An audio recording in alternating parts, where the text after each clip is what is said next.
Welcome to Screen to Speed, powered by INIT eSports. In this podcast, we dive into the journeys of remarkable individuals making waves in sim racing and bridging the virtual with the real.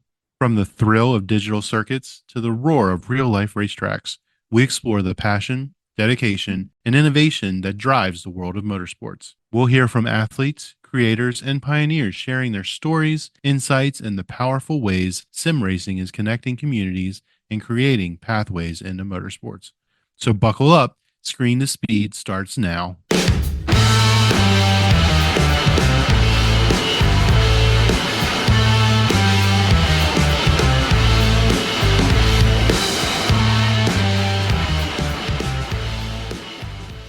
Happy to see you on INIT Talks today, and we got beautiful Bex Betman today with us. Welcome in, Bex. Hi, nice to be here. Yeah, nice to meet you too.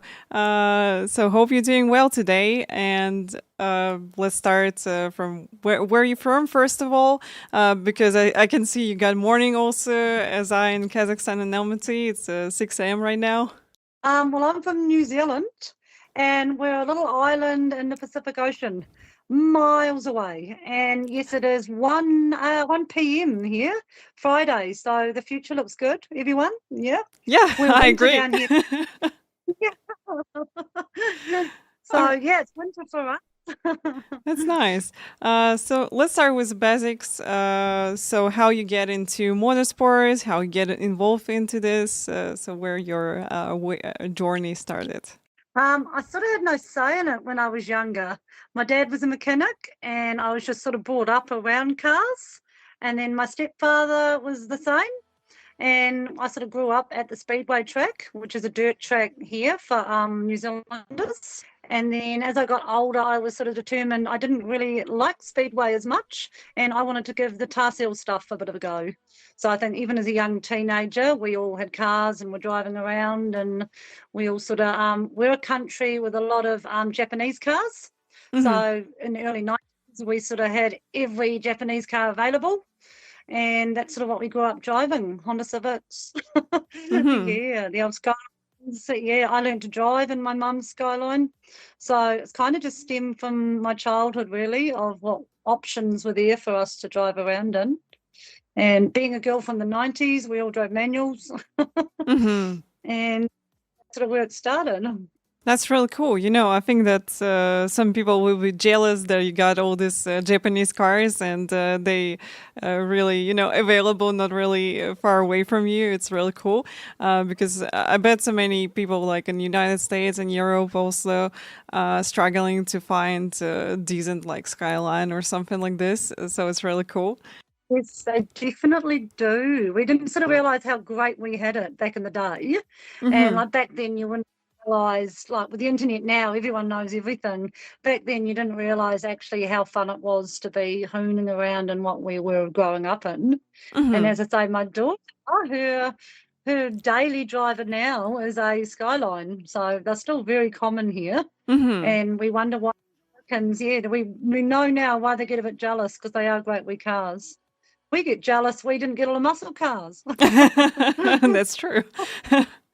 Okay, and also another one thing you told me that you got dirt ovals in New Zealand.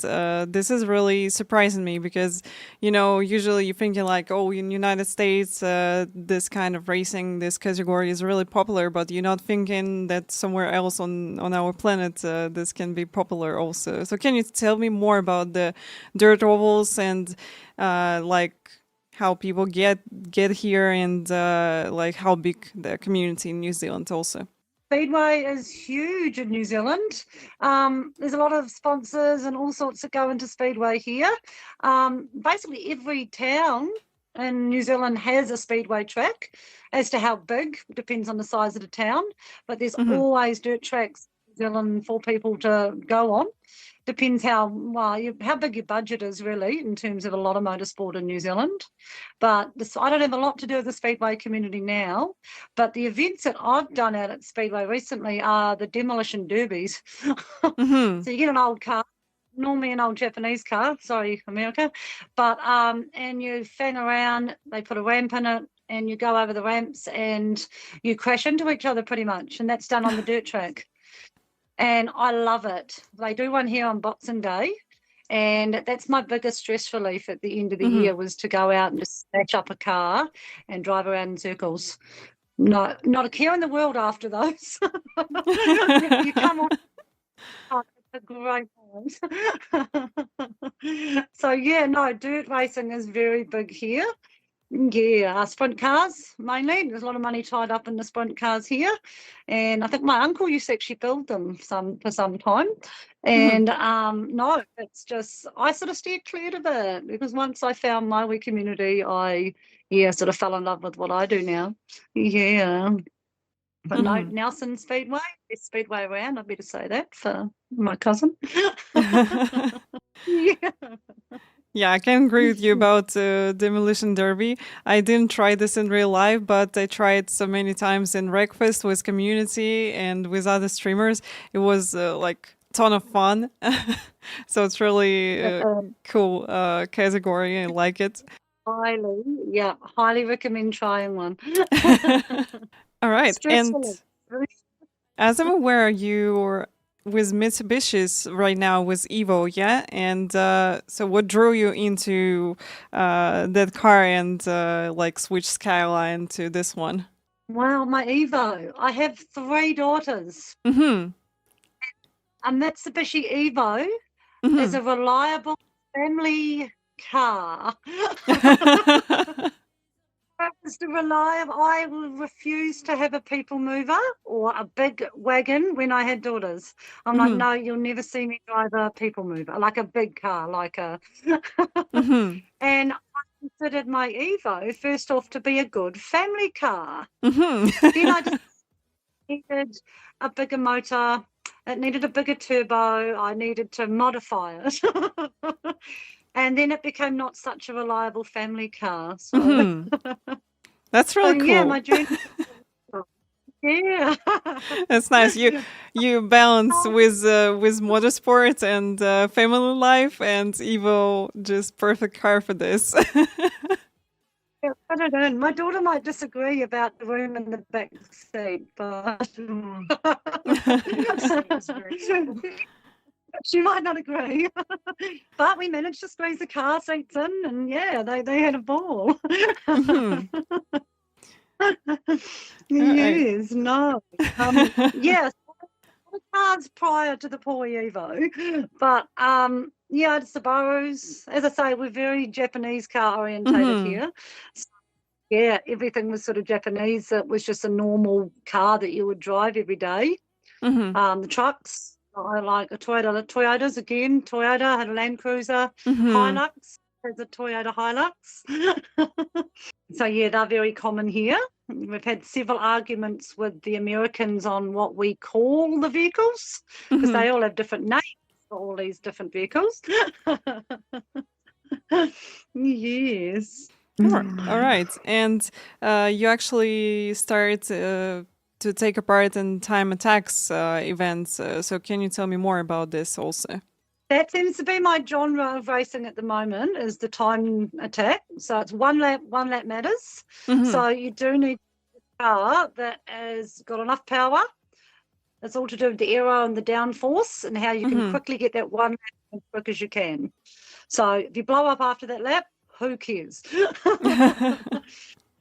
Yeah, with my background being first off drag racing, I built my Evo, say, for drag racing. So my goal is to do a 10-second quarter mile. So we do quarter miles here. And that's a 10 like in Fast and Furious, 10-second run. So I did 10-second run, and then I was like, oh, that goal's done. What do I do now? So I went into more time attack because I like doing laps. So it was sort of how we built the time attack car, really. And I like the engineering side of it in terms of like the body and the function of the cars and vehicles. So I a lot of time sort of designing different parts of it and different ways to make it faster, pretty much. Yeah. That's nice. But no. Was I got involved with. Yeah. Was it really hard for you to like switch categories and actually get used to this fast times with corners, with everything, and working on the corners, working on your line, and to be the fastest on the track? Yeah, I'm still working on it. Mm-hmm. Yeah, but yeah, I think you can never ever stop learning or never stop progressing with it, with yourself and with the car. Mm-hmm. I've had issues for years and years with the car, and then that's made me fail as a driver, because when the car's not playing ball, neither am I. So when you go home and your car's had a bad day, so have I. And then Mm-hmm. when you're on, car's not, it's heartbreaking. But yeah, it comes with the territory, and sadly, it comes with your budget too here. And I'm really happy to have a few sponsors on board who have been great and getting the car running and keeping things going, keeping me going. Mm-hmm. And yeah, like you couldn't do it here in New Zealand without a bit of help. And yeah, that's how a lot of people here end up just going out street racing. They probably do in every country. Mm-hmm. But I say to anyone, just stick at it, keep going, and you get there. You learn a lot as you go. Mm-hmm. Yeah, I think, racing and like motorsport is so expensive everywhere. And it's really cool that you having the support, people around you support you in your uh, like racing career, let's say like this. And it's really nice. Can you tell me more about how is it for you to race with your daughters? So you mentioned before that they also race, and how is it? My youngest, she's a twin. She's just getting involved in it because I do a lot with the drifting, with Mm-hmm. helping runs, but she wants to be the driver. So she's determined. She's only just turned 16, so she has only just really got her actual road license. Mm-hmm. And she does the events, motorcanas. So it learns a lot of cone work, teaches her how to maneuver the car and handle it. And she's progressing that really well this season. And she's actually won the fastest female, I think it was, for the season in her events. So she's stoked with that. So she's going to keep going and progressing. Mm-hmm. And then hopefully, yeah, she will move into drifting. But sadly, it's the budget. Yeah. But Yeah, I yeah, understand. she's eating so much of doing this. It's fantastic. But yeah, you can only enter so many things before you just can't afford. So we spend a lot in cars and but as I've said to her, that's how you learn. That's how you learn. When she breaks something, I'd like her to be able to help fix it, not Mm-hmm. just hand it to someone else. So yeah, she'll learn the hard way. All right. So how you balance being a parent, also like mentor and like racing driver with your daughters? How you balance this in your life? Well, I'm sort of the mum that if I can afford to do it, I'd probably say yes. Mm-hmm. There's really nothing my girls have thrown at me that I've gone, oh no, I won't let you do that. Mm-hmm. So anything they want to, this one's laughing at me. Have I ever said no to you? I said, can I go to America? Yeah, I said, can I go to America? Yeah. Yeah, I think, yeah, I will never say no to my girls. There's not a lot that they'll come at me with that I'll go, oh, actually, no, we're not going to do that. Mm-hmm. And I think that's great in them. It's given them their independence and it's teaching them they have to earn it. However, Mm-hmm. I think they can give everything a go. I mean, some things are going to be very risky, but I'm yet to get a moment with them where I've gone, oh, no, we better not do this. Mm-hmm. Because I mean, for me, they see me do it. So I think, well, I might as well let them do it too. Mm-hmm. Yeah, it's molded when they're a bit older to go out and get jobs, careers, to then go, hey, I don't think nothing's going to hold them back. There Mm-hmm. shouldn't be an obstacle for anyone to do it. So I look at myself too, like I'm my biggest critic. Mm-hmm. So I'm the only person in my life that often goes, oh, I shouldn't do that, when everyone else is saying go for it. Mm-hmm. So to them, I'm the one saying don't do it, because I probably know that inside they're saying, oh, should I be doing this? So Mm-hmm. I think the best way is just to let them do it. She often only dents a panel or two, or what did she break? The gearbox? Yeah. They're still making gearboxes for MX5, so that's all right. Mhm. All right. Tell me about your favorite racing events which you take a part in, and maybe together with your daughters also, like the same track. So many. There's so many. It's whether I'm helping out with the event, being an official. Mm-hmm. My daughter comes along now and helps me with the drifting events. For drifting, I've sold my drift car. We are building another one though, so coming out of retirement. But my daughter comes along and she runs the grid. So she helps get the drivers ready to go and do their thing. And it's just great that she's out there helping me too. But the events themselves, every season, every event's different. Every event, someone else wins. You can have the same winners, same losers. You get your favourite drivers and whatnot when you're helping out, but you can't play favourites. But so you make different memories every time. And I love just seeing every other person out there when they win, all their crew come together and how they celebrate. And you just become part of that vibe too. Like when they're all celebrating, when they're about to win, especially in drifting when it's down to like the top 4 and they're going into battles, and you just become part of that scene. You just become part of that love that you want them to win. Like you cry afterwards when they win. And you partners, the kids, all your kids come together and just have an awesome time watching dad or mum. There's some lovely mums out there with their kids out there too. And it's just such a community, such a vibe to be part of, to watch other people win. Then I go home smiling because I'm like, wow, he's just had the best day ever. And then now my daughter's doing it too, and I can see that in her as well, that she's just happy for other people to be out there doing it. And she's happy to support them and then go, wow, I'm going to do this one day too. And then she'll get the support too. So it's really awesome to be part of. But I must admit, the latest event we went to, and they call it Highlands Motorsport Park. It's a very, very nice looking track. It'll be, if we ever got F1, it would be where we put the F1 here in New Zealand. And it's beautiful. They don't like drifters though.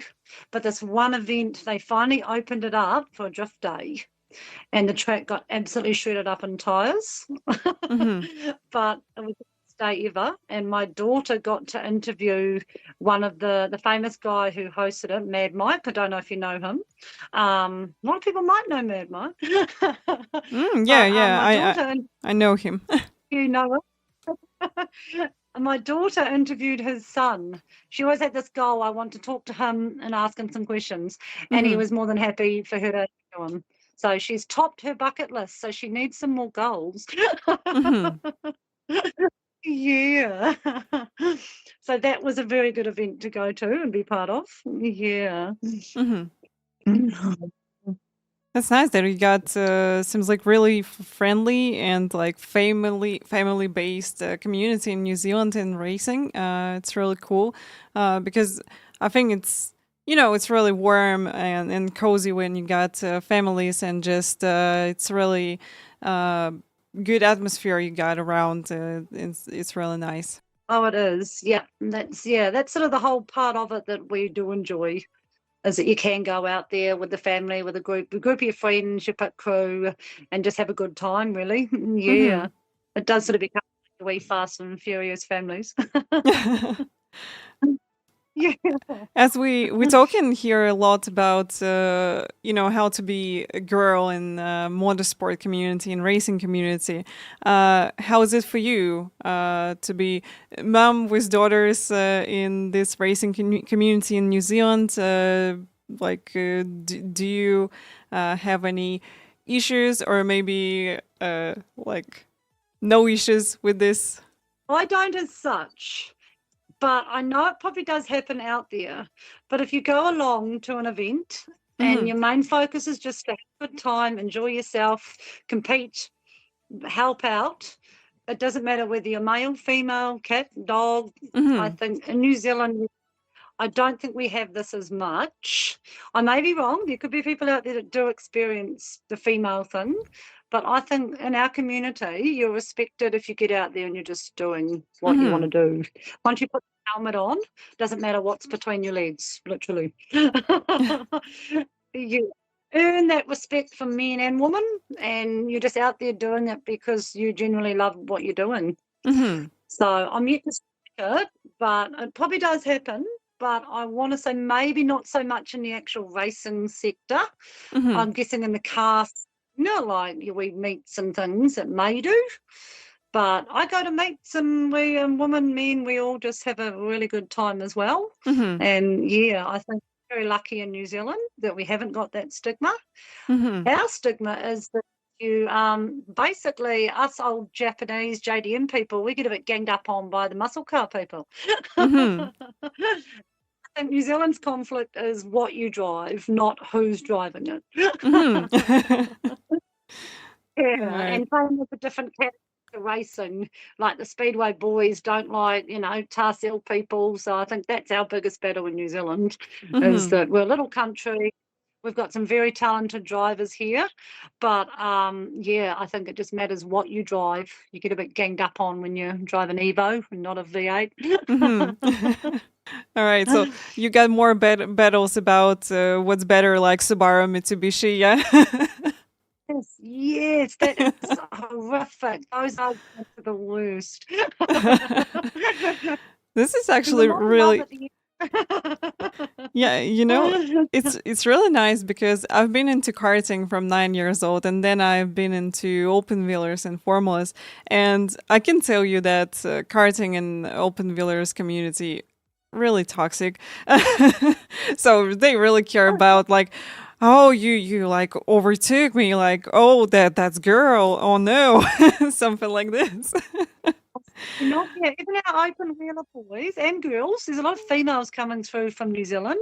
There's some awesome talent coming from our country, not to brag, but in both sexes and in a lot of competition. We've got a lot of people heading off to like the F1, or whatever you call it, early F1 development teams and that. There's a lot of Kiwi girls and boys coming.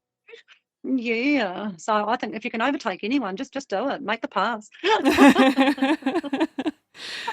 Yeah, it's really nice. I moved to sim racing, and I kind of see the same thing as a lot of people racing in sim racing, and particularly I'm in a racing, and like people usually really welcome to newcomers, and they trying to help you, trying to give you advice, and it's really easy to get into endurance team if you want to be a part of it. And I really enjoy this compared to real life racing, which I had. But once again, there was, really competitive karting, really competitive open wheelers, and people, like fighting for their life on the track. Oh yeah, it's a battle every day. Yeah. Something like this, yeah. The battle was mostly with the car. The car has to perform. You do have to know what every noise is. Why is it doing that? What's wrong? How's this working? Yeah. So you have to spend hours behind the scenes with it too, working things out, working with you, or So, your pit crew are your best helpers. You're just the driver, but they make everything work for you. Yeah, you're lost without your helpers. Yeah, I think that's... I take off to all you sim racers because I am shit. I get the ripples. Nothing feels quite realistic enough, and I'm shit. We want to get one so that my daughter can learn. The girls are like convincing me that it's a good move. We had a group of real drifters get on them for a competition night. And we were shit. Yeah. I'm just thinking that you got really good involved from GDM culture from Japan, and actually anime is really popular in Japan as well, and they really don't care about like who's behind the helmet, as you said, and just take care about cars. Yeah, you get picked on for what colour or what brand you Yeah. represent almost. All right. I got it. We have big competition over what ECU you run. And what tyre. If you're not running a certain tyre, you're All right. And speaking about cars, are you working on a car together with your daughter, or like someone help you from your family?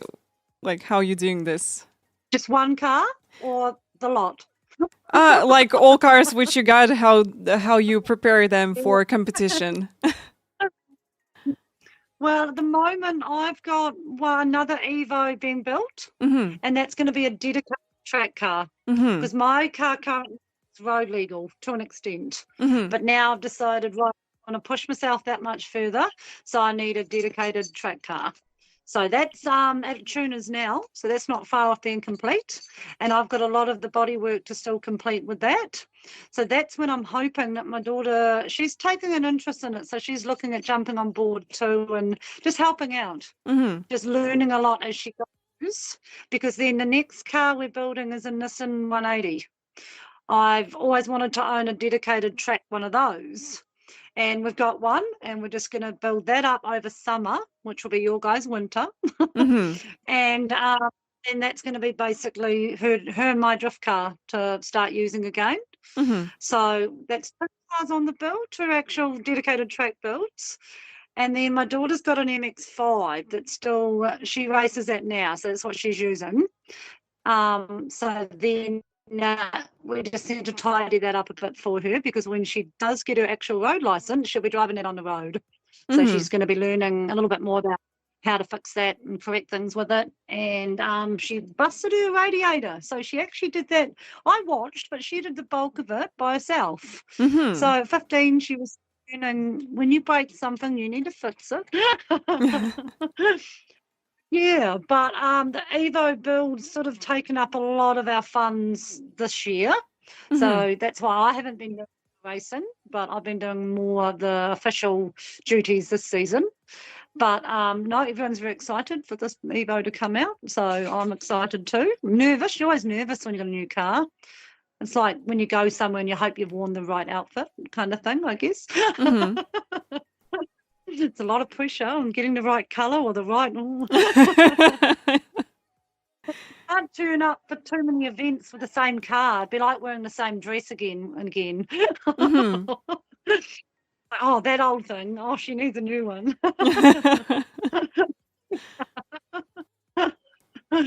So there'll be a lot happening for us over summer. Mm-hmm. Yeah. No. All right. What color are you planning to dye your Evo? Or maybe it's already in color. Yeah. We're going with a sort of a family colour theme, we've thought.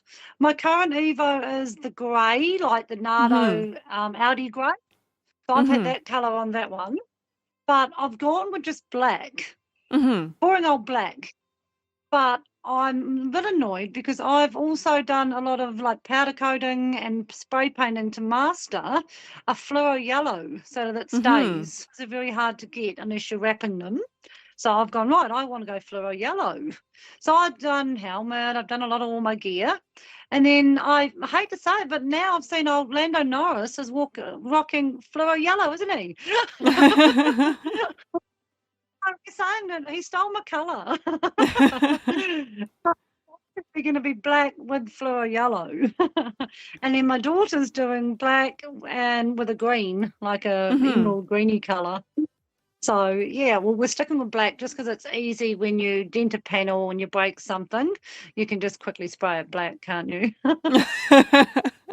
Yeah, that's really cool. So you're really practical. Yeah, we have to be. And like I say, with the Japanese cars, they were cheap here, but parts are becoming very expensive. So the 180, we haven't gone through too many guards and pieces off it. I like doing a bit of fiberglass work myself, so at least I can sort of mold guard myself here and there. Yes. All right. So you already told me about plans about cars. What events are you planning to do when the racing season will be here? Just not aware. You said that it will be summer for you when it's going to be winter for us, and it's actually winter for you right now, right? Yes, we are the middle of winter. Mm-hmm. So winter's let's build a car time. Mm-hmm. There's a lot of little on. So my daughter's still doing things throughout the winter season. Mm-hmm. And coming up to summer, not putting my name to a series yet. I'm waiting because there's a lot of different things I can do. So I'm going to try and get the car dialed in first and sort any little teething issues that I may have. So I might just be doing test days and things in it just to get it used to life and myself again. Because last summer I had pretty major surgery. So I thought, oh, I'll wait and see if I can bounce back from that, which I have. I'm doing good. So, but yeah, I won't race a series yet. There is a series here for the endurance racing. So I do want to get in. And then they call what would you call SS Cup? They call a series, which is basically just open class saloon racing. So most of them are like a JDM shell with a motor, and you can sort of be a bit unlimited with your power in your vehicles. So it's sort of like handicapped, if that makes sense, like a handicapped class racing. If I go out there with my 800 horsepower, I'm not going to penalise a dude just in a 200 horsepower car. So it's pretty fair for everyone. And that's sort of based on your lap time. So I'll look at going into something like that. Even in New Zealand, we might be a little country, but it's still a lot of travel to get to the other part of New Zealand. So it can cost a lot. So my major plan would be hopefully one day keep one of the cars on the other island, go up north, we say go up north. So I'll leave one car up there and then have one here to sort of use. So going forward, we do want to branch out. Oh, we've heard it now, New Zealand. I do want to go up north. Yeah. Yeah, and I've talked and spoke with and met a lot of lovely people, even within New Zealand, who I haven't met. So it would be nice to go off and meet all these people and race them. Put in my mouth is. So yeah, so there's plenty to do, and I might be 42, but I think I've still got a few years left in me to do it. Hey, I think that doesn't matter like what age you got. You just if you got like physically you can do this, and like you got motivation, this is all you need to go through and to keep going in racing, in motorsport, or in any other stuff in life.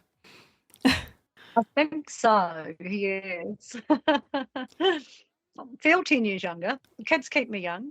That's really cool, yeah. Especially, you know, when you got your family, your kids, and the same hobby which you're doing, it's great. It's just the dream.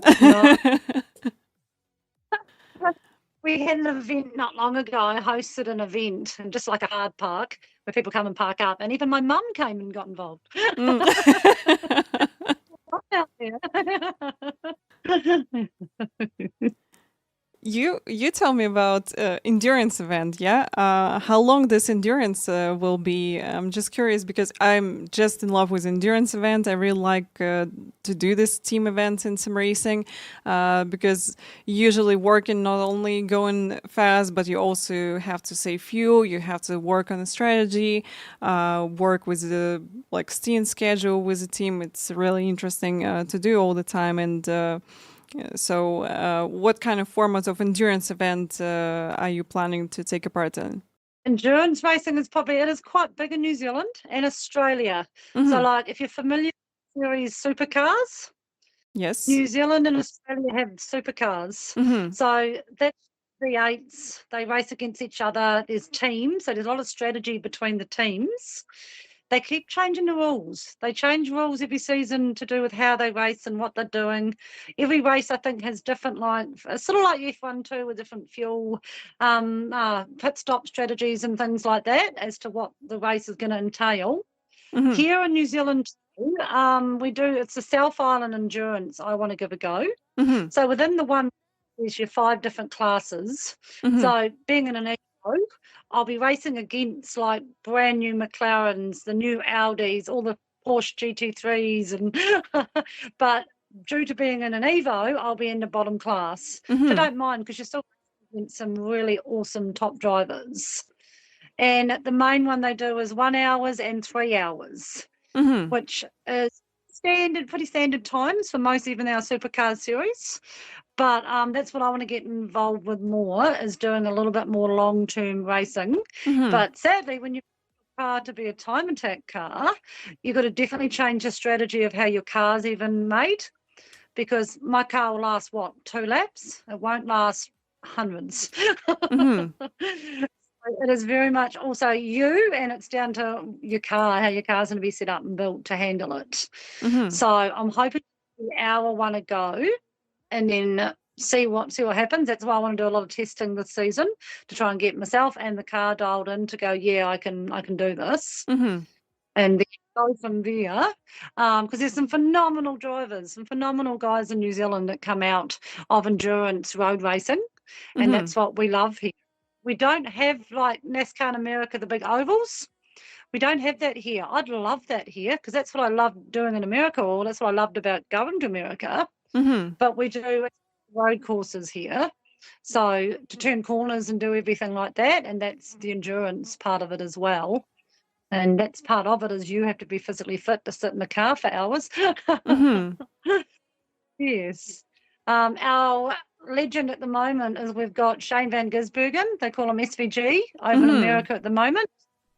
And he's winning all the road courses because he can turn a corner. It's how he brakes, it's how he drives that car that's excelling him against these guys who are just racing oval their whole life. So love him or hate him, he's doing bloody well. Yeah, And like the Supercars hang of V8, for me, this is like top series in the world, together with like Porsche Cup, because these cars are so hard to drive, like no traction, no ABS, and it's really cool. All drivers from supercars are really fast and talented. They are, yes. It's hard to believe that from 2 little islands across the Pacific Ocean, we can produce such talented drivers and have Mm-hmm. such an awesome race series that, yeah, can compete against the rest of the world and shock them like he is. He's doing phenomenal. I remember meeting him one night in the pub after a drifting event.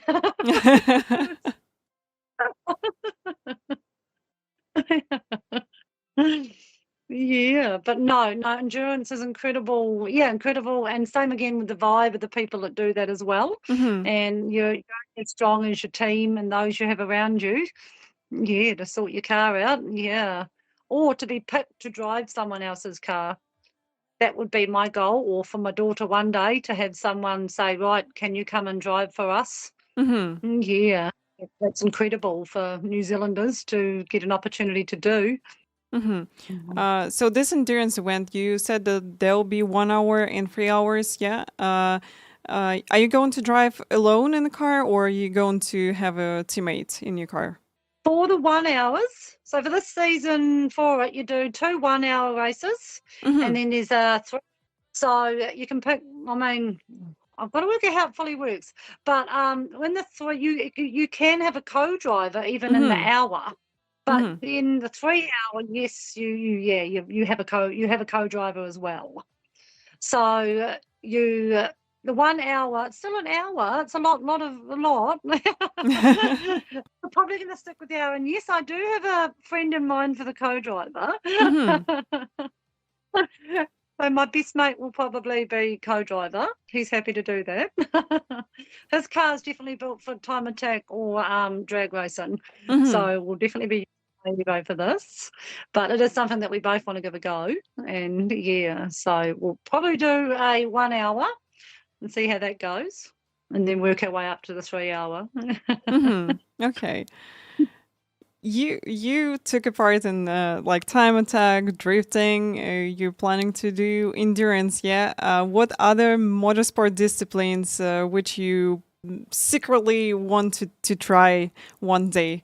Like, I know, maybe motorcycle racing, maybe some hardcore drag racing in the United States, something like this. I feel like I'm a little bit too old to be getting back on a motorbike now, Mm-hmm. but I've never driven in an open wheeler. Mm-hmm. Yeah, they're here, they race. I've got a friend of mine who her husband does them, and I've always said to her, I said, how much is it going to cost me to get a drive in one of these? So I'm hoping I can tick that off my bucket list one day. And my daughter would be quite happy in pursuing having a go in one of them too to see how she does. Mm-hmm. So that's probably my bucket list, is to get in an open wheeler. Formula 5000s, they are here, and there's smaller categories in that, but I'd just like to give it a go in a single seater. I've never driven in one.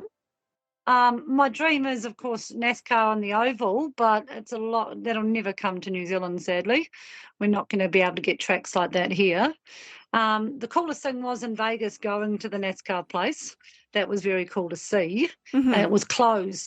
The whole track, we had the whole facility to ourselves. The lady just said, yeah, go have a look. Didn't have to tell me twice to drive around the oval in the rental car.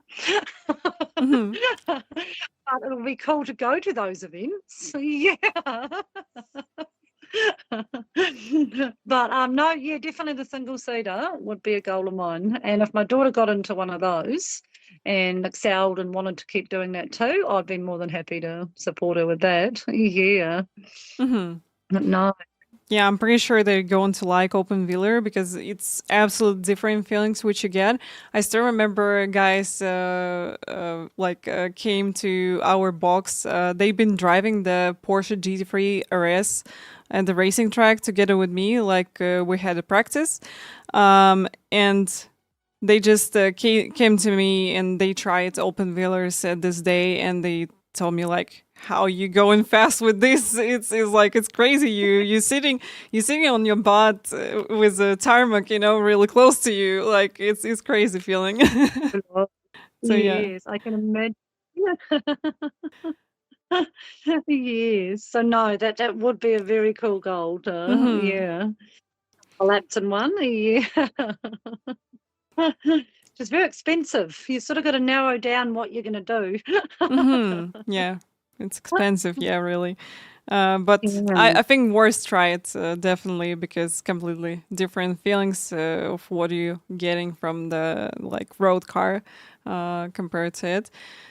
Can you tell me now what's your dream circuit to visit, for maybe time attack, maybe some road racing endurance? So what's your dream track you would like to visit, in the future?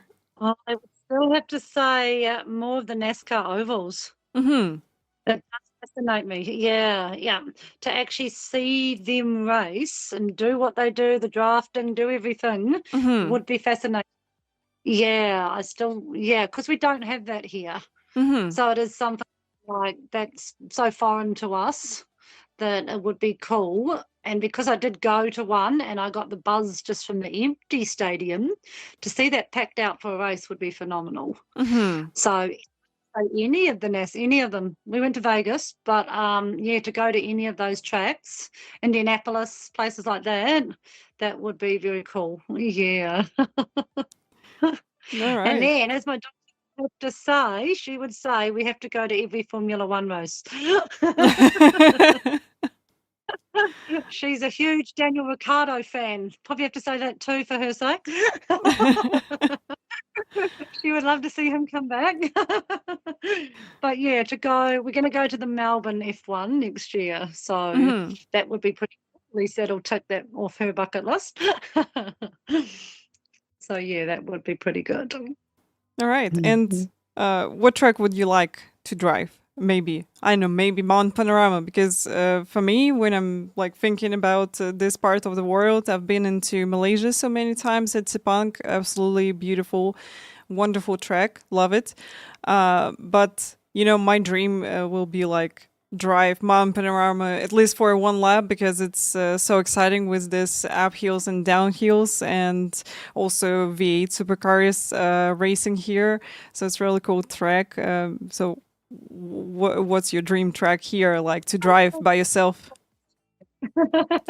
Yes, I've driven around there. Yeah. Oh, yeah, that's really cool. I'm jealous. It is a public road. It's a public hill, so people live there, Hmm. and then they just have the race set up as well throughout the year. But yeah, it is a public road, so the people who live there get awesome views of the Bathurst race. They either go away for the week because it's absolute carnage. Like it's the drinking, yeah, the racing culture of Hmm. Australia. They're a different breed. Yeah, because when I was little, my dad used to go quite a bit too. Hmm. And that was always the highlight event of the calendar. So no, yeah, that would be good again. And because I was born in Australia. So yeah, Mm. I grew up. Yeah. So no, yes, but I don't know an individual track. I'm still being way away from anywhere in the world. Us Kiwis want to go and see all the other world tracks that you guys sort of take for granted or see often enough. Hmm. Yeah, I've got a friend now who's over in Europe, and of course they've gone to a few of the. I'd like to go to that was it Goodswood, the festival that was just on? Hmm. Oh, it's Goodwood, isn't it? Goodwood? Yeah, Yeah. you're right. Yeah. I mean, that would be cool to go to. Yeah. So it'd be more, not so much a track, but more the event, which would be good. Hmm. All right, got it. In Australia, I like also Phillip Island, great track. I'm not the big fan of European tracks. Not a lot of them, really interesting to drive. Thing. I like up hills, down hills, tracks like this where you got blind corners. It's so exciting to race them all the time. So yeah, maybe one day I'll go to Australia for some racing because you got really cool Yeah. tracks. Yes, my daughter's like, they've been to Phillip Island one a few times. Mm. Yeah.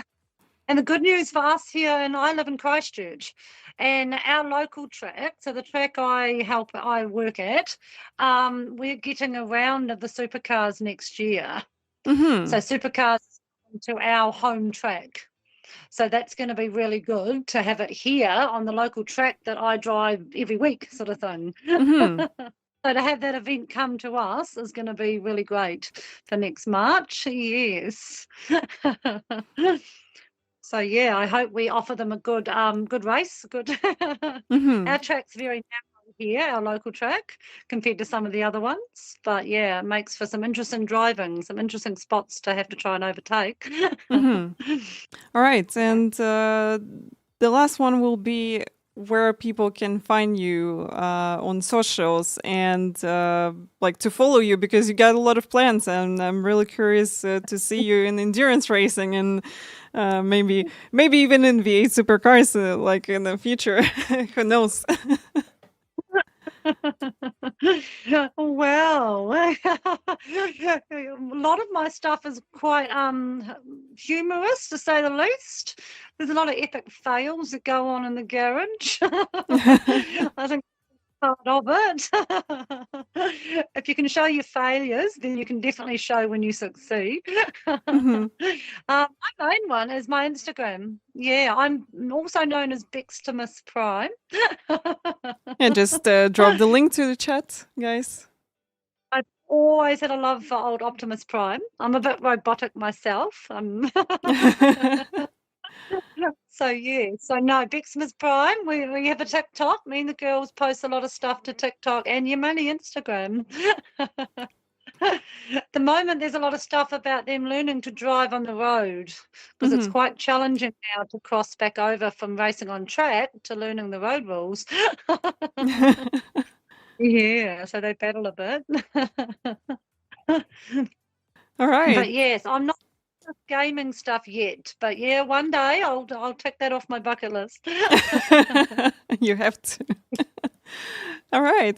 It was nice to meet you. It was so fun to talk with you. And I'm so happy that you got a lot of plans for your future in your life and you're really motivated about it. And also your family involved into racing. It's really cool to see, definitely. So thank you so much, Bex, taking your time. Love it too. I look forward to some more progress. Thank you so much. Guys, thank you so much for watching. Hope you had fun with us. So we'll see you next time.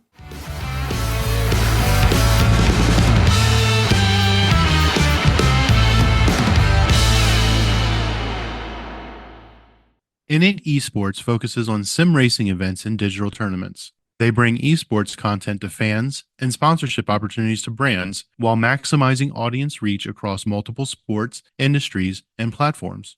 INIT Esports is a woman led company where diversity, equity, inclusion, and accessibility is in their DNA. And their platform aims to combat bullying and cheating to help make the esports world as safe and fair as possible. To learn more, be sure to log on to www.initesports.gg or follow them on social media at INIT Esports. Join their Discord, check out their YouTube channel, or follow their live content via Twitch.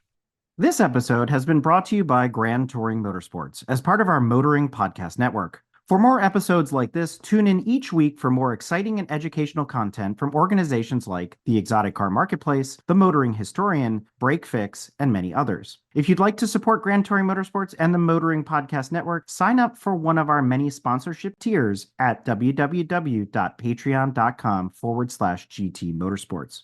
Please note that the content, opinions, and materials presented and expressed in this episode are those of its creator, and this episode has been published with their consent. If you have any inquiries about this program, please contact the creators of this episode via email or social media as mentioned in the episode.